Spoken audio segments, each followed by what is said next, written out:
Hello, ladies and gentlemen. Rahmat Empowerment Wala here, welcoming you on this wonderful platform, Empowering Minds. You are watching me on my YouTube, my Facebook, my LinkedIn, and my X account on Rahmat Empowerment Wala. Whenever we come live in Empowering Minds, we have with special guests with us, and our priority is to call upon such prestigious guests who haven't just explored their own minds, other minds too. So, to serve the purpose, we have with us today Ruth Kristina Vasileva from Bulgaria.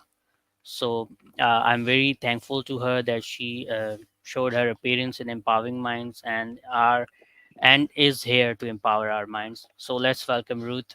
Hello, Ruth. How are you today? Hello, thank you. Thank you, Rahmat, for having me on your show. Thank I'm you, Ruth, very thankful for for your giving the valuable opportunity. time for me. Sure. So, Ruth, first of all, I would like you to introduce yourself for my audience so we get to know better about you. My name is Ruth, and I am currently in Bulgaria. I was born in Bulgaria, but I actually came back to Bulgaria only less than 5 months ago, about 4 months ago, from Jerusalem, where I used to live for the last 11 years. I used to live in Jerusalem. And of course, the reason I left and came back to start my life from zero again into Bulgaria was due to the war and due to the horrific situation happening. I just decided for myself that I cannot continue living in. And even from the very simple paying taxes from my salary that go to, to a government, I completely disapprove of their politics and to support their military campaign on the war in Gaza, where I have friends. And actually, this is really the one of the main reasons why I left. And but my heart is still there, my life is still there, my all my friends are there. I also have family members who live there, and I worry for them every day. And yes, many dear friends who are in life dangerous situation today, in both in both sides of the wall, both Israelis and Palestinians. Inshallah, Ruth, you will be there again, inshallah, when peace prevails. We are hopeful that very Amen. soon the world would be in peace. Amen. So actually, I should probably explain. It's not that clear why I live there because I am Jewish, and I am actually my mother is Jewish. I'm not fully Jewish, but according to the Jewish law, the Jewish Sharia, it makes you Jewish if your mother is. And I used my Jewish right 11 years ago to apply for, it's not even, to receive an Israeli citizenship. And this is how I moved to Jerusalem. I became a full rights Israeli citizen. And honestly, 11 years ago, when I arrived to Israel, I did not know any Palestinians at all. And my views were, I would say, 100% Zionist. Like, I was raised in a Jewish school, in a Jewish community, and I knew what I know from the one side narrative that the Jewish state is is one very beautiful state, democracy, and everyone has equal rights. And there are, we have conflicts with some terrorist groups, but we are fighting them back. They deserve it. This was kind of, in a nutshell, my narrative. But when I came to Israel, I put myself for on my agenda to meet the Palestinians just out of curiosity, out of my pure curiosity to find out what they really think, to confirm whether what I know is, true. And this is how my search for meeting Palestinians, which is also not easy at all. Like you think, oh, okay, you kind of live there together, but Israelis and Palestinians rarely come in really interaction between each other. It's very segregated society, especially once you get to know and learn that there are also different groups of Palestinians, that are those who have more rights, that are those who have less rights, and there are those who have no rights at all. So once I started learning slowly, it really took me quite the long process of discovery and of questioning what I have known so far. And I have to say that it's not an easy process. It's quite painful to break your pink Zionist ideas of how beautiful Israel is and suddenly discover that it's not what you were told. And actually, even the people who were telling you this, they have no idea what really life is on the ground and what the occupation means. Like for me, occupation was uh, like a, a word that is used for anti-Semites to condemn Israel. I didn't believe that it means what it is. And it really took me, as I said, a long process, painful to see it with my own eyes, to experience what my friends experience, to actually make friends that I truly care about. And I feel myself actually to be very lucky because I have also many friends who come the same way as I do to Israel, and they never get to open their eyes. They never get to see what is happening. I was also lucky, I think, because 11 years ago when I came to Israel, it was quite the good period of time. We had many opportunities to compared to later on to meet Palestinians. Just it was in the very first year that I actually met Gazans live face to face from a peace building programs. And later on, just 5 years later, that would be impossible. Gazans were not giving permits to come to Jerusalem. But 11 years ago, that was possible. The US State Department was organizing peace building seminars. And this is how I met my first Gazans, which totally blew off all stereotypes I ever had and all preconceived notions I thought about, Gazans who have democratically elected Hamas, and they are all, thinking that all whatever is on their mind is to destroy Israel. And then I met those people who were just anything like that. They were, in fact, the most peace oriented. They were the people who really thought that what they want the most in their life is peace, and they are the most hurt and fed up with wars and bombings. So I felt like okay, I'm lucky. I met those people. I felt like unlike many other Israelis or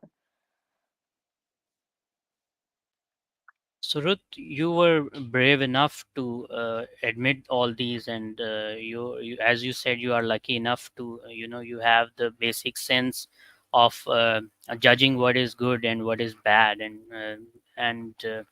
what is right and what is wrong. So, why are you different from other Israeli citizens? What do you think you have different than others who don't see the reality, and you have seen the reality?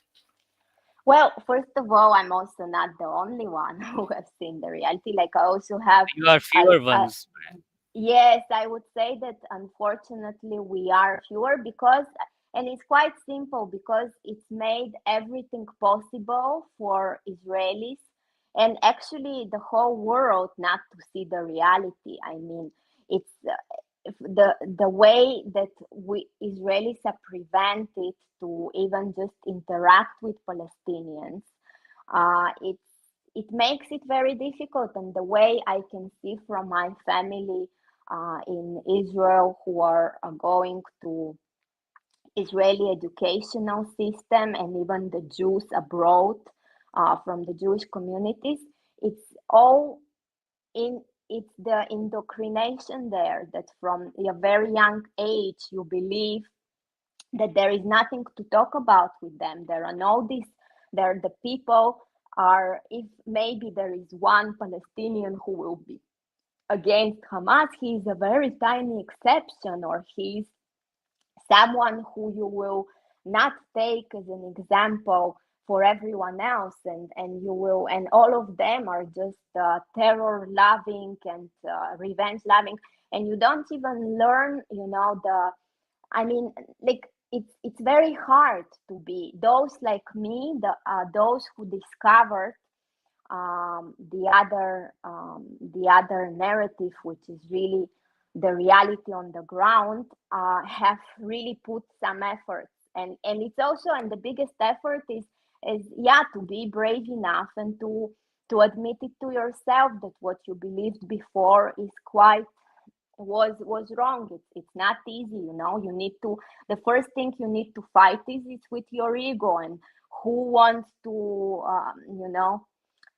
admit that someone is wrong? No one today. And it took me, it really, like, it took me years, even after I met those people, it's very painful to suddenly recognize what what you have all your life glorified, and that this is all wrong, and that there is no justice, and there is inequality, and there is daily oppression. It's very hard to admit that, and this is why, yes, it's less people who can do that. But gladly there are those, and actually I could say that the most active and the most contributing activists against the occupation are in fact Israelis and Jews. And also today in America, some of the leaders and initiators of the demonstrations on campuses are in fact Jewish, who are protesting for against the war in Gaza, and for the pro-Palestinian movement. This is why the Jewish uh, anti-occupation camp, let's call it this way, is very big and very strong. Thanks God. And I actually believe that they are the ones who will save Judaism in the end, because the moment you equalize Zionism with Judaism is what endangers Jews the most. And this is also what took me very long time, because I believed we were led to believe in our Jewish communities that Zionism is part of our Jewish heritage. That, to support the Israeli state means to be Jewish. And this was the painful realization that this should not be, and it is not true. I mean, for me, for me to be Jewish and to believe, to be observant Jew, to be a Jew who believes in our morals and values, was in fact a Jew who sees what social justice is, what what real what human rights is. This is what, for me, in the end of the day, means to be Jewish, and this is how I came to this realization. And maybe this is what helped me to, get out of the deny Zionism in the end. I hope, Ruth, more Jewish would think like you, and more Jewish people feel the way you are feeling. And we can sense how emotional you are being talking about this, and we can sense in your voice, we can sense in your behavior. So I wish that many Jews would be like you and see the reality by themselves. Ruth, could you please adjust the camera angle a bit up Uh, so your face don't Up. cut? Yes, Yeah, up, a like little up. this. Yeah, wonderful. Yes, actually, yeah, you're right. I am very emotional more and more because, first of all, I feel like I fled. I was forced to flee Jerusalem, which I love very much, which was my home, and I thought I will stay there. I had my community of friends, of Israelis and Palestinians, and we would organize different events together. And we have our actually little utopia of peace, which we have created for the last almost 5 years. And I felt like this was my way to survive there, to cope through this little community of us celebrating together holidays, like every year. Like now was Passover, and I have memories how last year we did together holidays with our friends from the West Bank, to get and I feel this is why, yes, I am from inside. I have this, huge frustration. I wouldn't call it anger, but frustration of how all of this crashed.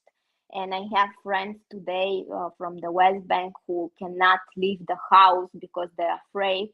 And I have Israeli friends who also have been to such an extent uh, cornered into this fear, and also not and anger and rage from the 7th of October, from the horrors. It's almost blinded them. They cannot see the horror that is happening today in Gaza, and all of this manipulation on the TV that they are seeing of, of every day of showing them again and again only the 7th of October, and not showing them anything from what is happening today in Gaza. And for, my frustration of how we cannot even communicate anymore because they do not even understand why the world is angry at Israel for what they are doing in Gaza for. And the biggest part of my frustration perhaps come from the fact that I'm so angry at the entire world. As we talked earlier off the record, all my last few months, all my energy goes to try to help my friends from Gaza, who I met 10 years ago as part of my lucky journey on discovering the Palestinian side. And she's my age. I'm 36. She has two little children. And when I met her 11 years ago, we became friends immediately, like throughout the time. We have been all the time calling and chatting. And of course, I would remember her more when there was another round of airstrikes on Gaza. And I would be like, Rana, how are you? Ruth, I'm alive. Don't worry. Thank you. How are you? Be safe, But also, we would be all the time, oh, Mabruk, she got married. Oh, you graduated school. Like all our years, we were every time, yes, inshallah, one day we will meet, one day we will, hug each other. Unless, yes, when again we restored our friendship on the 7th of October, when she texted me first, and how am I? And I texted her back. I hope they will not bomb too much. And after the first night on the already 8th of October, she said it doesn't look like they will bomb less this time. Already after the first night, the house next to them was airstriked, and already then she didn't know if to move, where to. And it started like since the beginning. We knew, she knew that she needs to leave Gaza, and we tried really all kind of different legal ways, through foreign ministries, through embassies. The brother of my friend, he's a Polish citizen, and of course immediately he, he requested for his family to be evacuated through the Polish embassy, and they would be replying. They didn't say no, we cannot do that. Okay, hold on, like waiting, okay, let's hope, let's pray. They should do it, they are his family. It's his family. In the end, it was after long 3 months that they answered that they cannot request the evacuation only of first grade family members, which they helped his fiance only. And then we started. My friend was working online for a Bahrain company. So she requested a visa for Bahrain, for evacuation. And her colleagues were as well very, in great, uh, trying to help her. They like really like everything possible, emails, letters, recommendation letters. In the end, business visa for her, but not for her children. So what mother would, leave her children in Gaza and go out? And then I was already in Bulgaria, and I started writing emails to the foreign embassy, like this is a close family friend. In fact, I do and also know her family indeed. Her mother came to Jerusalem once. There was Ramadan. They got a special Ramadan permit. I spent a whole day with her. I really know all her family. I really can vouch for them. It's really a very dear family to me that have nothing to do. They're the most peaceful. They have nothing to do with any regime there. They just try to live their life. They used to have to run a bookshop cafe in the center of Gaza, which of course is also today in rubble after airstrike. And she was an online translator. She also and when all of those attempts failed, when of course the Bulgarians, why would they, evacuate? We are not even family related. They basically, I said to Rana, I said, okay, there is no choice. We have to do like all the other cousins. We have to open GoFundMe campaign to get you out. And she was like, no, I can't do that. All my life, I never begged anyone for anything. I always worked hard.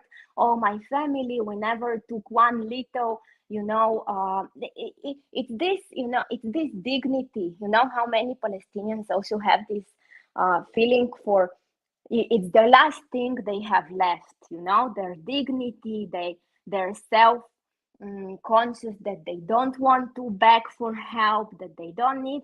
And I literally had to really beg her, to convince her. I said, Rana, it's okay, I will do everything, please, like really there is no other way, what can you do? And in the end, I even asked her to record a video on YouTube. I opened the YouTube channel for her, and where she says, I can send you a link, you can watch it. She says, like, really, all my life I worked so hard, and what, everything has been ruined, and now the only way is actually that we have to pay those extremely high fees to get out of Gaza. It's the only way to survive. There is no future in Gaza for the coming how many years? I mean, just to collect the rubble. There will be no future for children today there are no schools left. There is no infrastructure. There is nothing. People get sick. They don't get a cure. There are no hospitals left in Gaza. You're absolutely right, Ruth. I was talking to one Palestinian who's in Gaza in refugee camp the other day, and he was telling me the same thing, that they don't have any hospitals, they don't access to clean water, food, and all the basic necessities human life needs.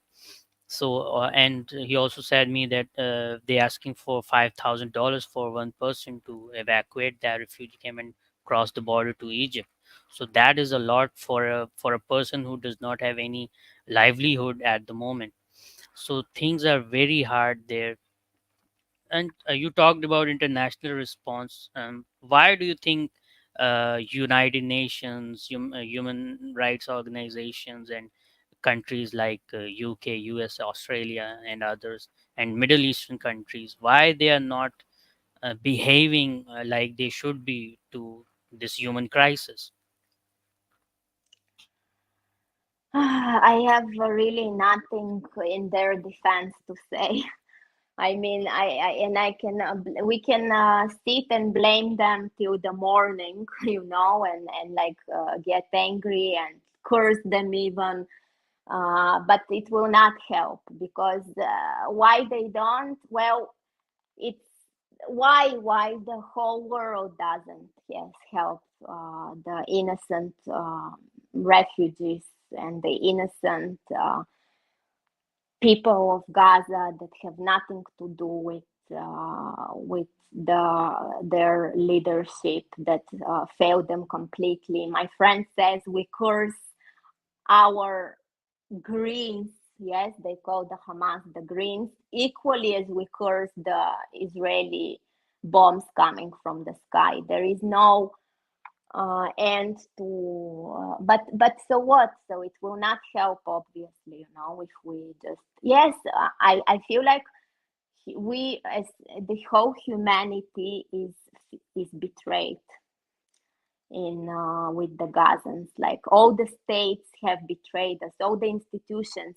Literally, I'm begging as a citizen of my country, of Bulgaria, to please. I want to save dear to me people. Please help me to evacuate them. Help me to get them here. I will take care of them. I will vouch for them. I will cover the expenses, but no, there is nothing like that. I mean, the on a institutional state level, the world has no heart.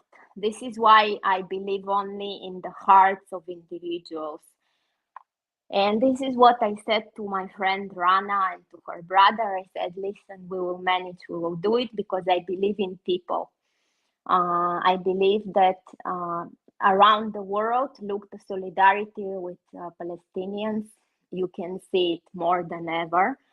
And if it's also sincere, if it's honest, then we can raise those funds for you, for your family to get out, and we can raise a fund to get you out.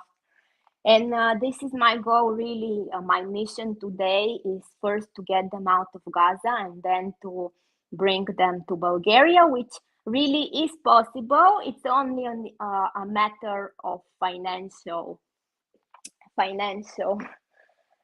money can solve everything, apparently. It's the only, and this is also why the wars continue, because it's the arm industry.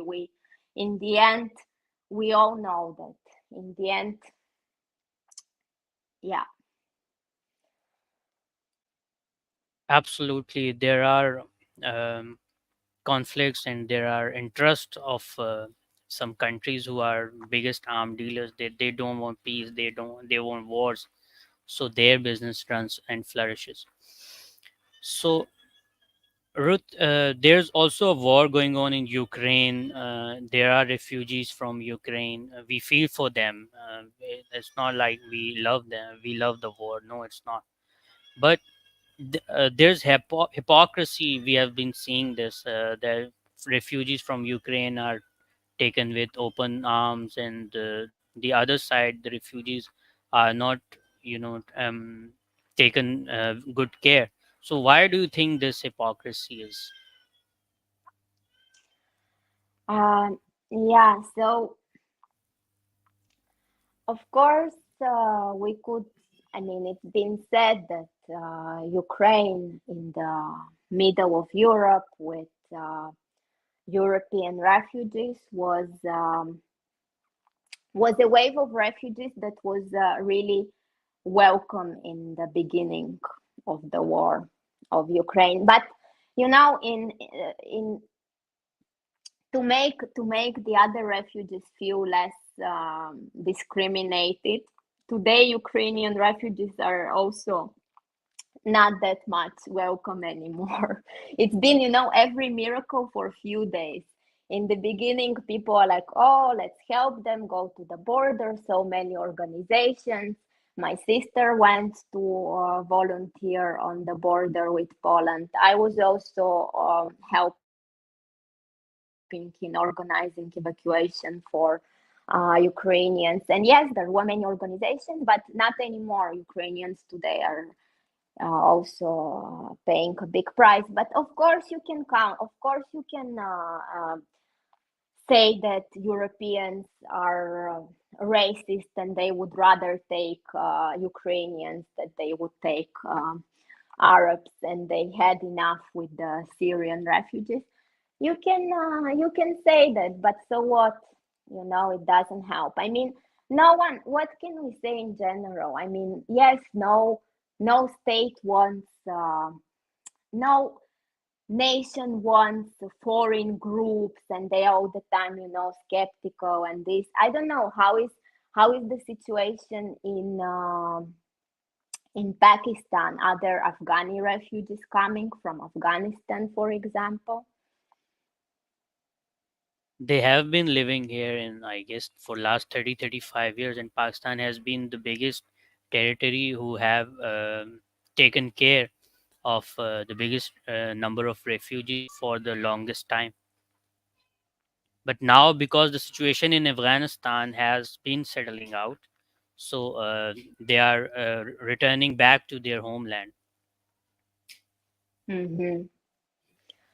So see in Bulgaria, for example, which is the south border of the European Union, and our border, the Bulgarian borders are very heavily protected from refugees who are running through Turkey, coming from Turkey to to Europe.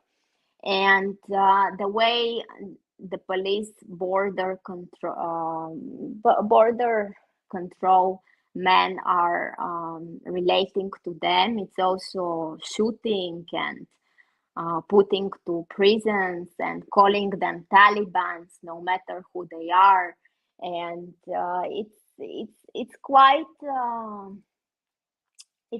sad and tragic story as well. I mean, it's coming to this really fear of the other. It's also mixed with a lot of Islamophobia and racism and these nationalist propagandas that are also quite trendy in Europe today. In every, especially Eastern European country, there is some nationalist party which is all the time giving those moods for, oh, you know, they will infiltrate into our country and they will turn it into some Sharia state or something. You know, they're all the time scaring people. And instead, what Syrians did, they opened few falafel shops in Bulgaria, and not that bad, you know, if you ask me. But yeah, sadly, the brainwashing, the nationalist ideas, you know, that come instead of, you know, to embrace multiculturalism and coexistence and humanity, which to me sounds so much more attractive and fun. Somehow people fall for the nationalist r- this narcissist ideologies. I hope the Syrians bring tasty falafel for the Bulgarian palates. Yes, I hope Bulgarians and in general Europeans will open their senses for variety for of different flavors. The Arabian food is not very spicy. I guess they would like that. Yeah, well, thanks to the Pakistani and Indian food in UK today, you have more more places to find good food. So I Wonderful. hope that for Bulgaria, yes. But again, yeah, I I don't know. I hope that somehow the voices of sane of coexistence can prevail and can be louder. Maybe yes, we don't scream enough, Inshallah, like it will the one day. And I really hope that your your viewers can join me in my campaign and spread the message to help my friend Rana. And I will be also updating on my social media of what is happening with her. You can also follow her YouTube channel that I opened for her. And our dream is to open a bookshop cafe in Bulgaria and cook there together Palestinian and Jewish food and celebrate all holidays. And yes, You would give me all the links of funding and YouTube channel. I'll put that in the description of this interview for people to go through great. that.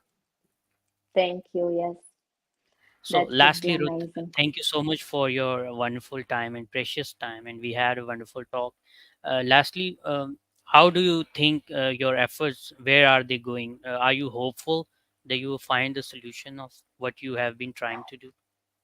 Well, for I'm definitely very hopeful, and I really, as I said, believe in my uh, personal mission to get run out and to manage to get future for her. I mean, help her in reestablishing new home for her family. But to be honest, on a bigger scale, on a more general, I don't have much optimistic thoughts of the way the Middle East and Israel and Palestine is looking. I am rather pessimistic, and this is why I also did not stay there because I don't think that even in our lifetime we will see a peace solution there. This is why I want my friends to get out of there, save their lives, because right now the extremists who want to lead those wars and who are ready to die for a piece of land or for their patriotic nationalist views are the prevailing majority, looks like, or the loudest ones. And personally, I don't want to be part of it.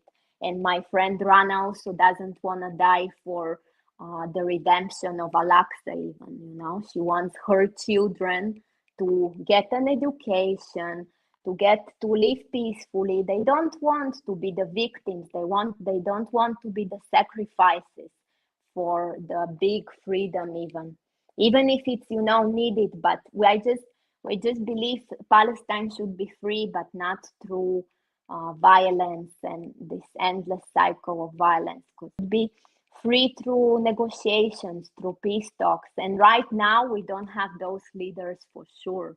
We are very far from those who are those who will be leading those peace negotiations. Not on the Israeli side for sure. Absolutely. The Palestinian people whom I have talked to, they do not think Hamas are on their side. They think that Hamas has its own agenda. They do not think about the people of Palestine.